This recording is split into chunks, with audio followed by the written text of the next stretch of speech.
Hello there, kia ora. Welcome to this episode of Running With It. I'm sitting down with Himiona Grace, who is running in the Kapiti Coast Maori Ward under the banner of Te Pāti Māori. Kia ora, Himiona. How are you doing today? Kia ora, Paul. I'm doing great, thanks. Had a few more days left until the election, until what I think is probably the most important local election we've ever had in Kapiti, and that is because it's the first time we've ever had a Maori ward, and we got to do all we can to make sure that it's not our last. So thanks for having me on the show, Paul. It's my pleasure. I'm actually really fascinated about the dynamic that I've seen pop up in the Kapiti Coast for this race, because all of you that are running for the Maori Ward actually seem to get on really well. Like there doesn't seem to be a huge amount of head butting on things. You seem to have a very similar worldview. Is that closeness born out of the fact that you guys are all kind of arguing for the same thing? Put us on and let us show you how important this is. Um, yeah, exactly. We all represent the same values base when it comes to bringing Maori voices to local government and doing politics from a Maori perspective. We've all we're not actually competing against one another. So we're not fighting each other, but we are fighting for something, and it's the same thing. So we're all very supportive. It's been great. We share information with each other. So when events happen, we all get invited. We're trying to give everyone the best shot. We've also agreed that regardless of the outcome on Saturday, that we will come back together as a group and kind of rally around whoever gets elected, because that person represents us, all of us, and so we just want to make sure they have all the support they need to do a good job. Yeah, I feel privileged. For that reason, it's been really fun. I have seen some nastiness from the other candidates um, towards each other, and also the different, the competing worldviews. Um, but with us, we're all pretty much on the same page. We're all there um, to uphold our mana as Maori on council, and to uphold Maori values such as manaki, taking care of the community, our environment, and ensuring mana whenua um, have not just a say at the table, but have their rights upheld. Yeah, it's been good fun, to be honest. When you are so closely aligned then with the other people that you're running with, I guess, in this race, how do you sell your vision? And what is your vision for Kapiti? Well, so all of us, we all have desire the same thing, but we're all very diverse people with different experiences. So I think as a collective, we capture quite a wide range of different voices. So it's unfortunate that only one of us can be the person. Um, I guess where I differ from the others is I come from, well, I am mana whenua. My whānau there are other mana whenua there as well, but not all of us. My whānau has lived in Kapiti for 9 generations. Um, we kind of, we go back to where Te Heke Mai Raro, my tupuna Te Rangi Hiro arrived from Kawhia with Ngāti Toa. My family have lived in Paikakariki um, since then. So, one, I'll say Paikakariki and the mana whenua of Paikakariki have been neglected um, over generations, really, not just by government and council, but also by other iwi in that area. So one thing I'm trying to do is re-establish us, Ngāti Haumia, as a part of the landscape, which includes, eventually we want to build our own marae.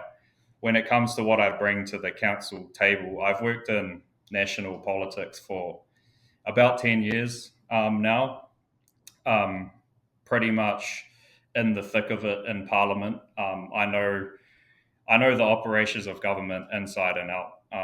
I've sat down. I sit opposite ministers, negotiate policy. I've influenced laws.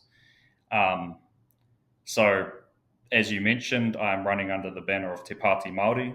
Um, I have helped us go from 2 MPs in the last term to 6 MPs, tripling our caucus, and have helped get us to the point where we are now potentially deciding the makeup of the next national government. So, what I bring is everything that takes. I mean, my role in Te Pāti Māori officially is the political director. Um, it's kind of a vague, really open-ended description, and that's because basically I do run our policy and comms platforms, but I also just do whatever it takes to hold the Crown account. I see the role of Te Pāti Māori in relation to the wider Māori movement is to unlock every available resource in government on behalf of Te Iwi Māori. So I'll be doing the same thing at a local level, and I'm actually looking forward to the opportunity to bring what I do nationally back to my community. Um, so yeah, we do. All the other candidates are strong, and they bring their own, unique experiences. But I do feel that my experience actually in government and seeing how decisions made in Parliament impact actually local council and our community firsthand, I think that's invaluable. When you've been out there on the campaign trail, what's the feedback that you've been getting from voters as to what the issues are that they see being really important to Kapiti this election? Well, the main issue that we're hearing, and this isn't from Māori, so we've been at so many different events, not just council run events, but community events.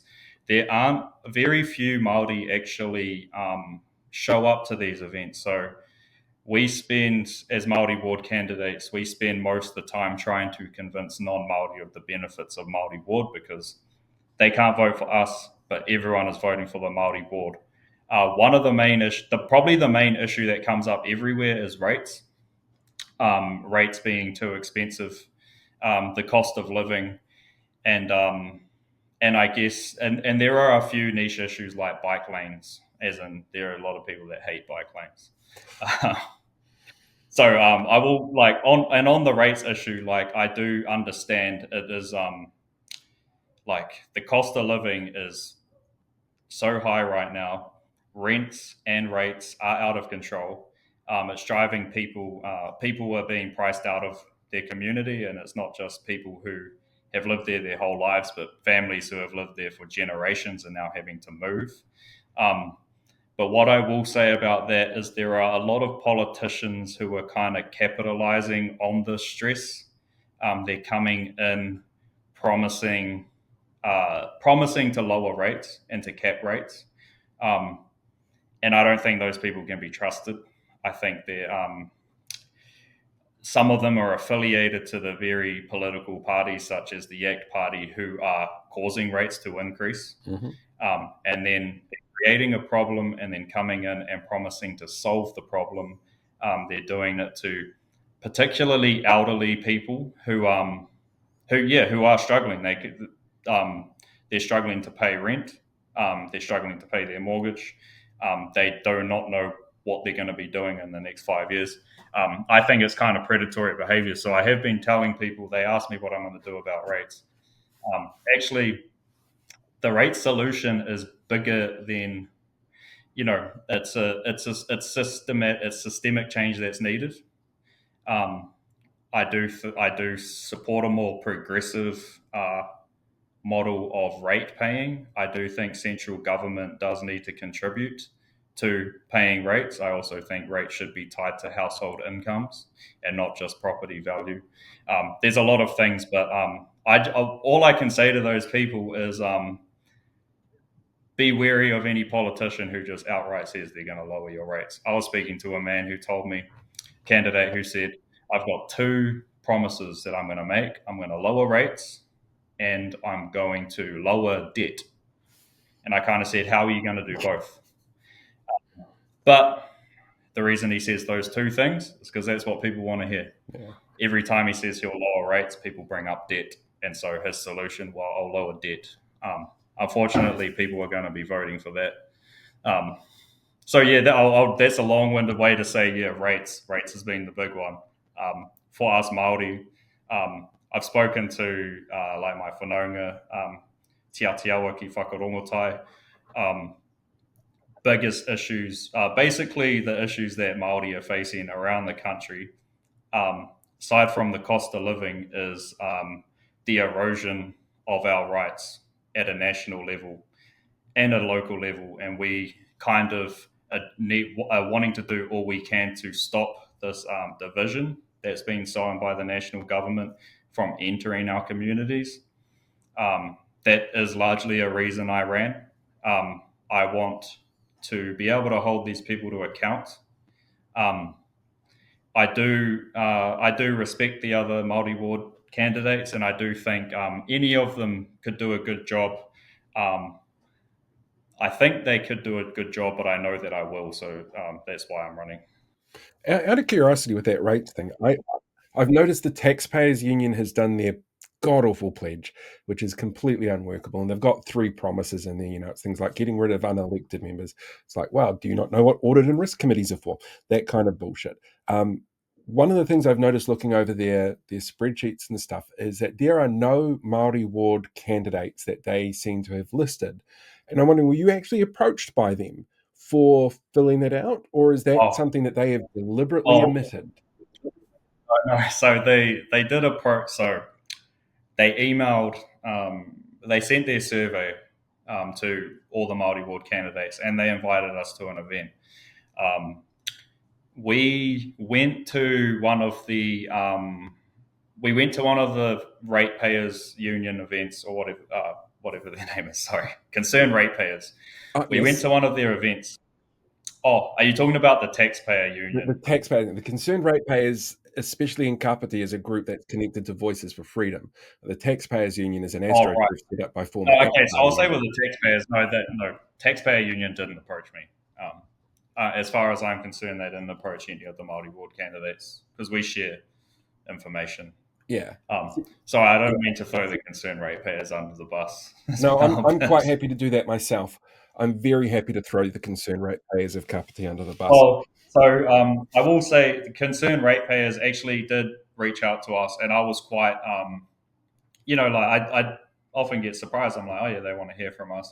They sent us a survey. I read the questions, and they were really loaded questions. Hmm. I went and checked their website, and they were publishing everyone's answers. So I thought, I don't really want to put my answers in writing for these people to use against me. Um, so spoke with the other Maori Ward candidates.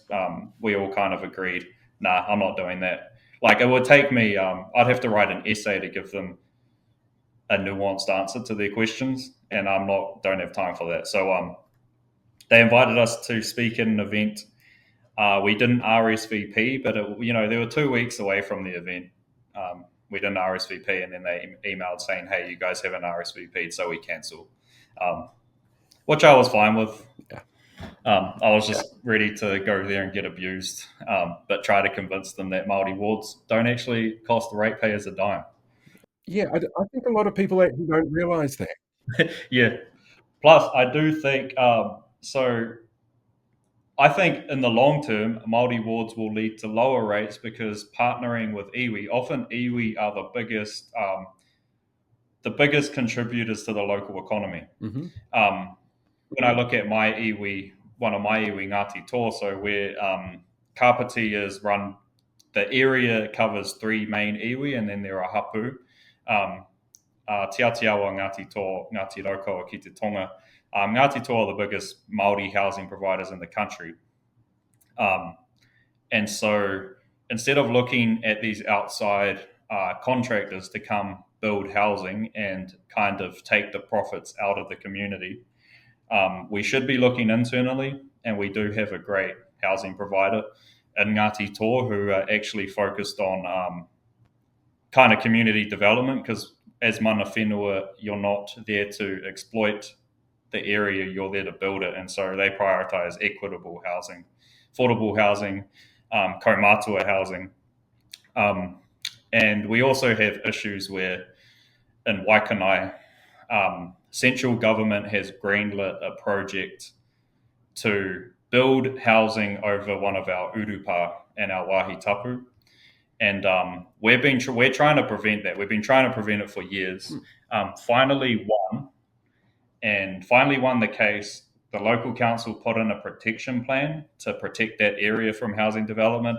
Chris Bishop, RMA minister, has come in and basically said, kind of false, so kind of set a date and said all developments that were scheduled from this date are going ahead. So we've got that coming up, and that is going to. I'm still talking about rates. That is going to cost money because we're going to fight that. And if you allow mana whenua, for example, to provide um, housing provision, when we have mana whenua who have the capacity to do that, we wouldn't have these issues.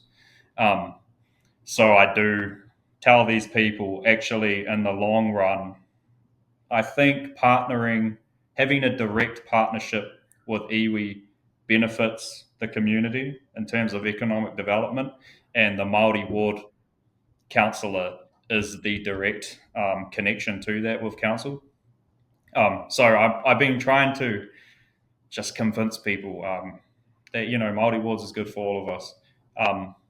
But mostly, I do think we've done a good job. I went into this election feeling hopeless about us actually retaining our Maori Ward for the next term, but I've had nothing but positive feedback, and also want to shout out this group. They're called Embracing Te Tiriti, a Kapiti-based group of non-Maori who are actually out doing God's work. They've leafleted every single letterbox. They're holding events. They're framing things in a positive way. They're saying, "Do you support?" They have a questionnaire, and it's, "Do you support Maori wards, or do you need to know more?" And they kind of, and if you click, "I need to know more," they educate you, and it's a good big burden off our shoulders. So I'm feeling a bit more optimistic about us retaining our Maori ward. I've spoken to people like Chris Hipkins before about this, and he hasn't been able to give me a clear answer, possibly because it's Chris Hipkins. But if the election switches teams at the general election and we get a left-leaning government and Inter Party Māori as part of that, do you know whether or not it's going to be a policy point to reverse those polls and put back in place the policy that the current coalition has been so against? Or is that a conversation that hasn't happened yet as far as you're aware, sort of behind the scenes? That I don't think that conversation has happened with Labor and Chris. I'm not sure about the Greens, but what I will say is, at the very least, we would expect the law to revert back to what it was before it was put into before councils were forced to hold referendums. So Labor got rid of referendums and gave councils the ability to appoint, to have a Māori ward. Ideally, in the Māori Party policy would be Māori wards on every council. But at the very least, we would be getting rid of the referendums. I couldn't say for sure if we would, if that would mean reversing the results of the referendums or not. But definitely laying the foundation to bring Māori wards back for sure. To be honest, like if Māori Party had our way, we'd have Māori councils. Because there's the one issue with the Māori ward, I will say, is it's not an issue, but each iwi and hapu have kind of mana in their area, and the Māori ward is for any Māori who lives in that area. Some people think that Māori ward, whoever it is, must be from mana whenua. And often it is, because you get, as mana whenua, you get the endorsement of your people. I personally like I would say it should be mana whenua, but also I don't think it must be, because there are a lot of, I think, especially in Kapiti, a lot of the Māori that live there, almost most of them come from different areas, or at least have whakapapa to different areas, and they need to have representation. Um, so ideally, it should be mana whenua, and it should be mana whenua taking care of Māori no matter where you come from under the tikanga of that area. Um, but yeah, short answer is we'll certainly be pushing to get rid of referendums. I'm sure that'll, or like, I can't say bottom lines, but Yeah, fair enough. It's too far out. basically Too far out where, from an election February yeah, to lock down policy. it's way too far out. And Chris Hipkins is very like non-committal when it comes to all of the, like, for us it seems like a no-brainer. All of the policies that National has reversed, Mm-hmm.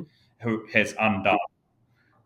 My first step, if I was a Labour Party Prime Minister, would be to would be to reverse and bring these policies back, and then build from there. I think it's quite a yeah. I do think they've been handed a political platform to run on quite easily.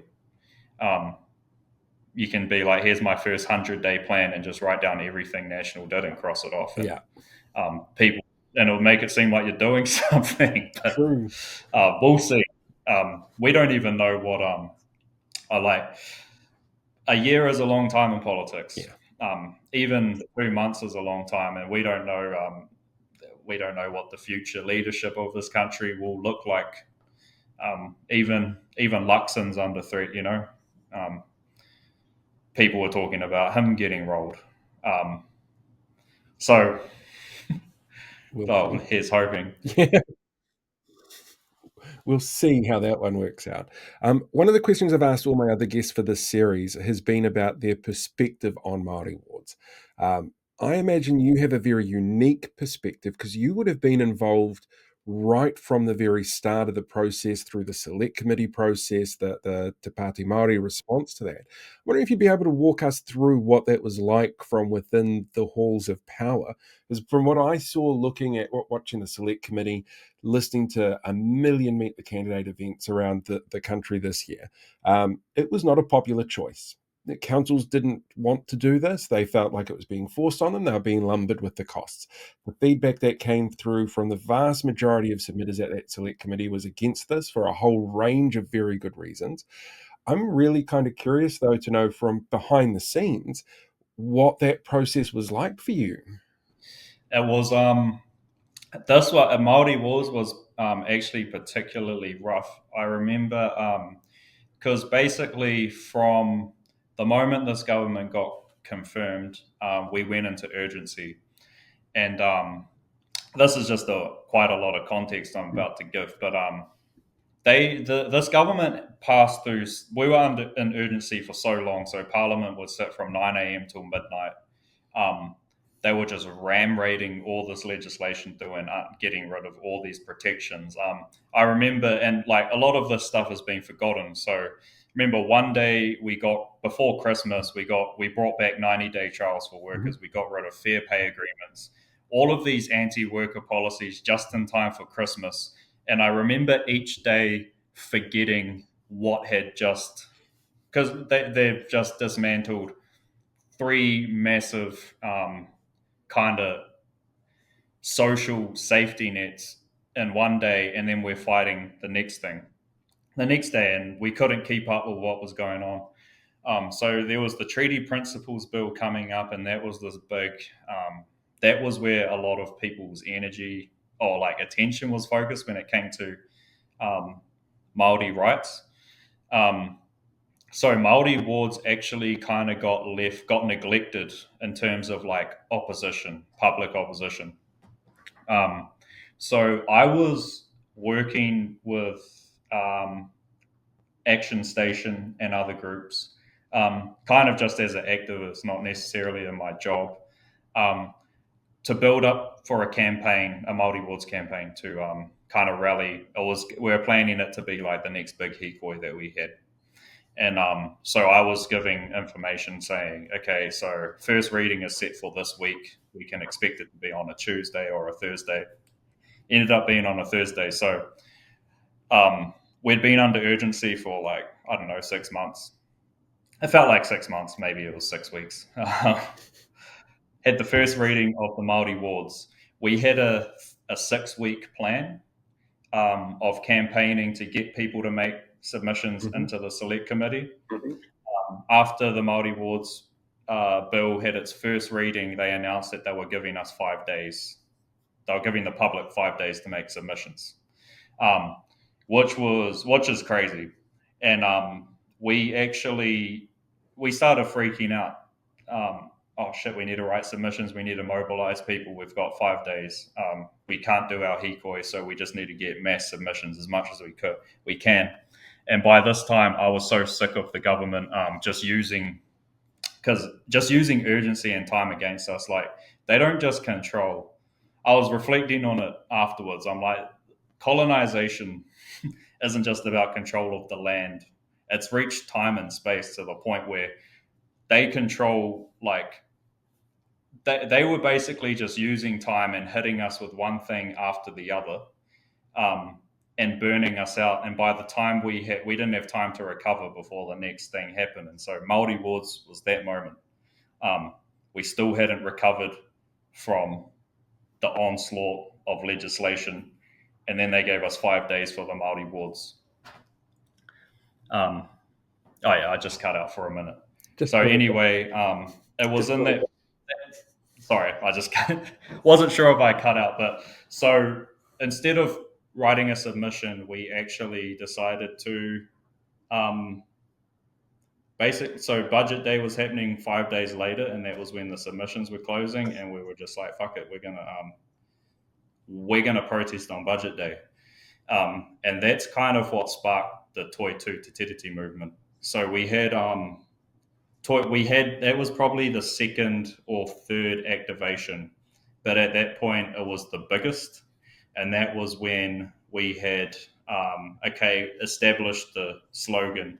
When I say we, Toi Tu Te Tiriti is a community-led response.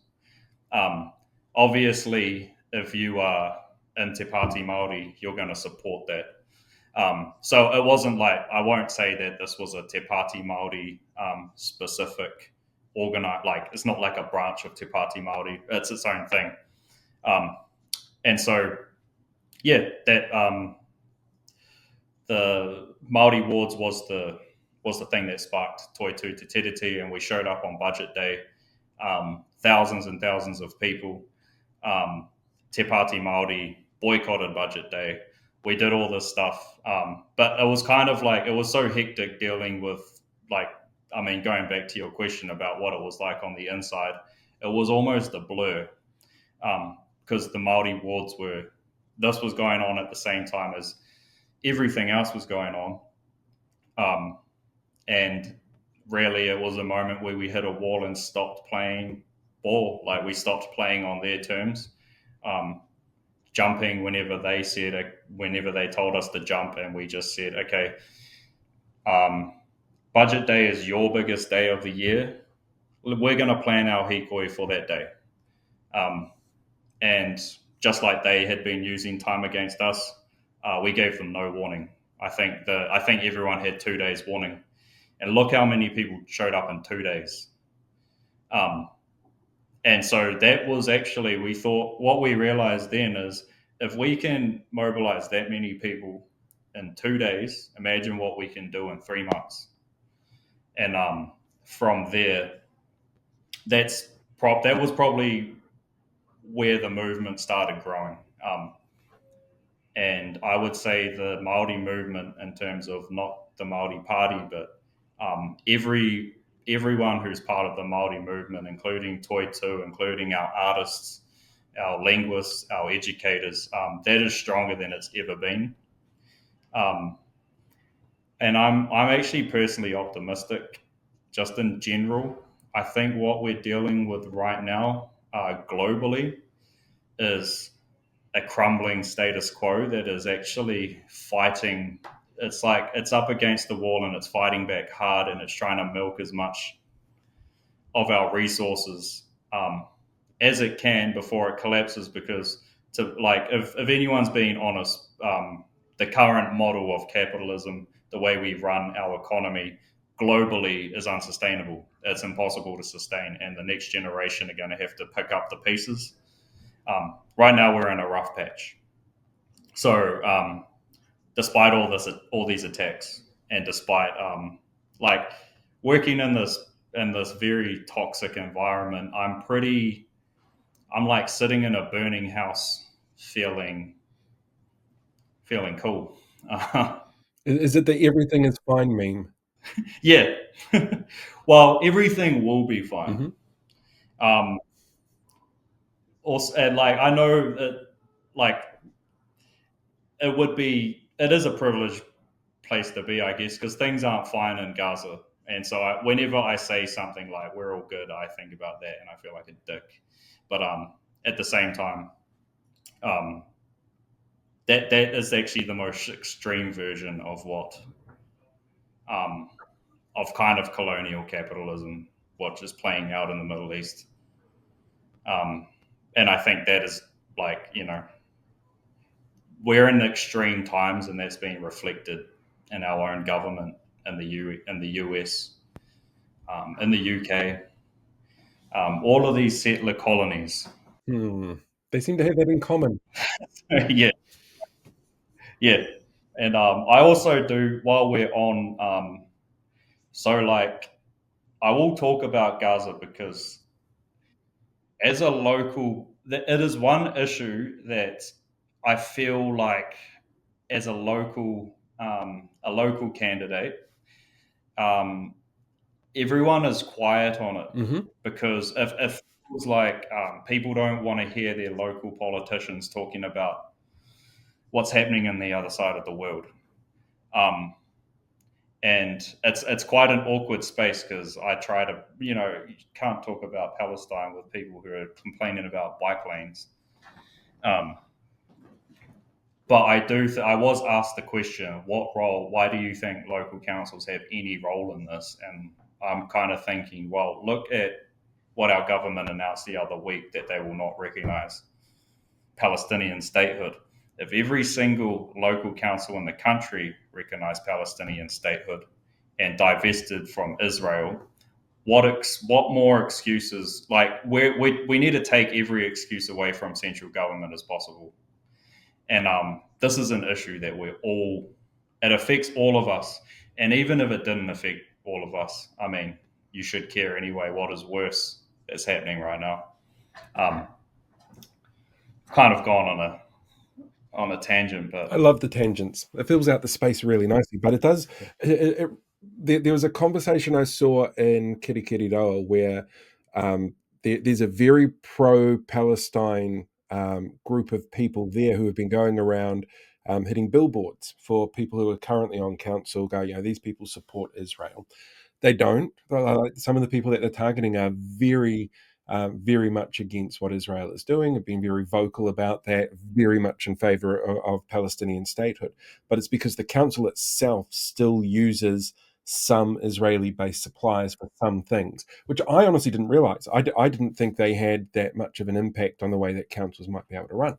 So those kind of nuances that a lot of people, including myself, don't always realize are there, I think showcases the impact that a council can actually have that people don't realize. So I'm all for the nuance.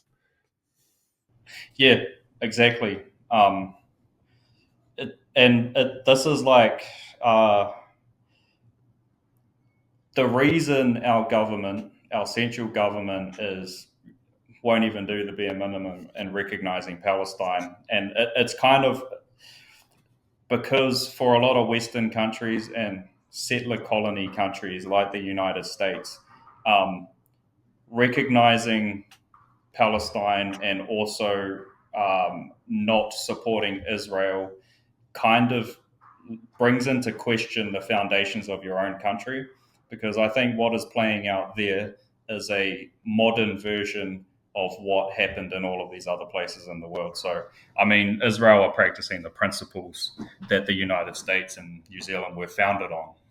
Um, and these principles do not are shocking to see being played out today. But I also think it's why it's so polarizing for people.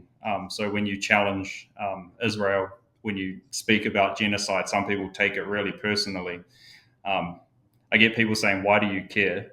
And then I get other people. I'm like, "Why do you care? Like, why are you standing up for this other country and their actions?" And I guess it's because I know it hits a little close to home, makes people question where they come from and how they got here.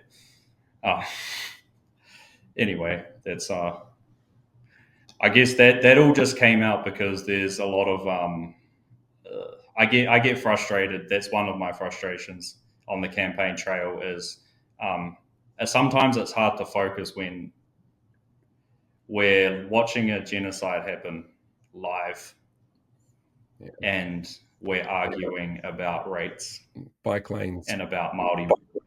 Yeah, and we're arguing about Maori having very limited rights recognised on council.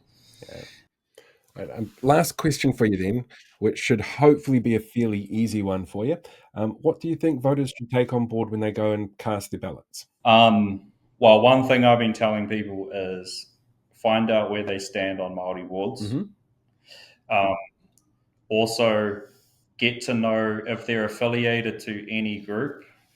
Do your research and get to know who those groups are. I mean, we have groups such as We Love Kapiti in the Kapiti Coast, and they are. I don't think they're fans. They're probably not going to watch this, to be fair. Okay, yeah, well, it's a bit awkward. So anyway, get to know the groups and who they're affiliated with. The reason I am actually running under Te Pāti Māori is not because I'm running for Te Pāti Māori. It's just so everyone knows where I stand, so they know what they're ticking, and they're not surprised. Like there's even someone, a We Love Kapiti candidate running for our Maori ward, and he's actually he's a great guy. I just don't. It's just the people that he's with. but for me that's a problem because you bring the people that you're bringing those people with you. Yeah, so I'm always Maori wards, and just get to know who they are. Also, it'd be nice to know where they stand on Palestine. That's what I've been asking people. Brilliant. All right, so voting closes on Saturday at midday. Yep. I don't know where the drop-off bins are for Kapiti, but I imagine that they're on the council website because they seem to be on everybody's council website at the moment. Do you know if they are doing drop-offs at places like supermarkets in the Kapiti Coast? Because I know we're doing that here in Tamaki. Yes, not every supermarket, like not Pack and Save. Okay. The main drop-off location is Paraparumu, is the library, but it's different in each community. Like, supermarkets, libraries. There's also mobile clinics, voting sites. So check the website. Our community hall this week is doing voting. So check it out. And if you're not enrolled to vote, it's not too late. You can still cast a special vote. I just want people to know that you can show up on the day with no ID. As long as you have another person that can vouch for you, you're able to cast a vote. Some people are having difficulty, but in those situations, don't be dissuaded. Just stand up for yourself and say, no, I'm here to cast a vote. Don't let them turn you away. So you have till midday, Saturday, the 11th of October. It's too late now to post. So you do need to go to a drop box or to do a special vote. But it's really important to get out there. I see that you've got some, I think it's sort of high teens, early 20s for some of the returns around the area as well. It's not bad turnout so far.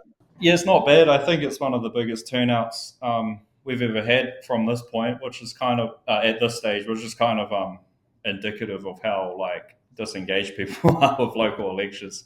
I will say that the Maori Ward's referendum has really brought people out. A lot like we've asked for the stats on the Maori Ward vote because Kapiti Council wasn't publishing that stat. Hopefully that'll be up tonight. I'll be interested to see how many Maori show up.